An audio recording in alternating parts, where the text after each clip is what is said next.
Bonsoir à tous, c'est un plaisir de vous retrouver ce soir pour un nouveau numéro de PP News.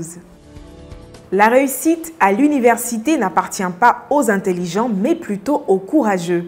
En effet, les universités publiques de Côte d'Ivoire sont la preuve qui corrobore cette assertion de Prince Majaliwa, étudiant en médecine et mathématicien.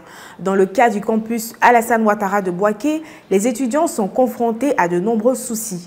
Erreurs sur les notes en raison de logiciels défaillants, procédures laborieuses d'inscription. Cédric Amani nous en dit plus.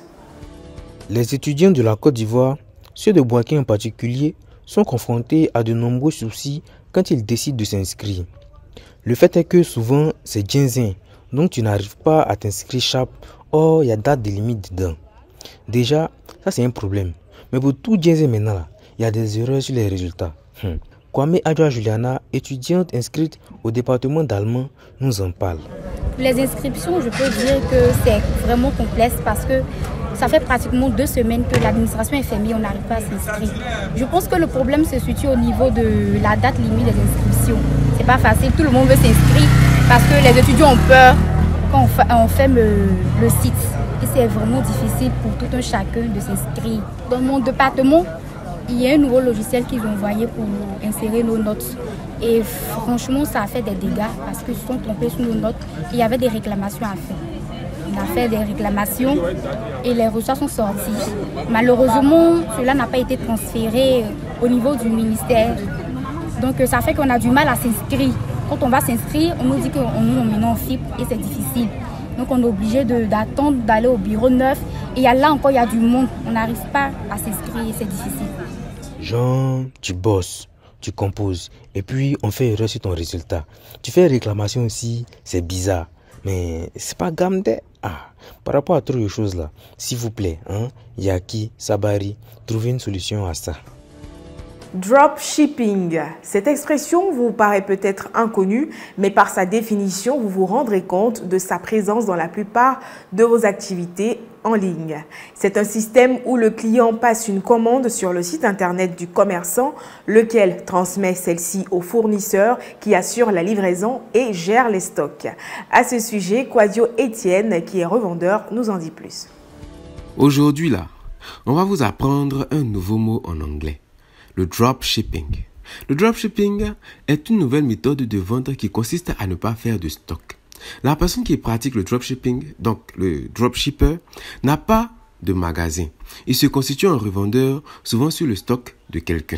Lorsque je publie ça sur WhatsApp, et quand je publie, c'est en fonction des commandes que les personnes font, et c'est en fonction de ça que j'envoie le produit. Donc maintenant ta marchandise est stockée où ça? C'est stocké à Abidjan. Moi je fais juste la vente. Parce que j'ai une tante, elle à Abidjan, c'est elle qui m'a donné l'idée de pouvoir faire cette activité-là. Pour que moi aussi je puisse prendre pour subvenir à mes besoins étant étudiant à l'université. Bon, par jour au moins, je peux vendre au moins à 30. Ou soit même par semaine, même ça peut arriver au moins à 35 ou bien 10. En tout cas, ça varie en fonction du prix de ce que les gens prennent. Ça varie en fonction de ce que les gens te demandent. Oui. Les chaussures, ça coûte 4 000 francs. 4 000 francs ou soit 4 500. Si tu veux prendre crédit, je fais ça à 5 000 francs. Le dropshipping fait partie des nouveaux métiers qui sont apparus avec l'avènement d'Internet. Nombreux sont les jeunes hommes et femmes qui le pratiquent.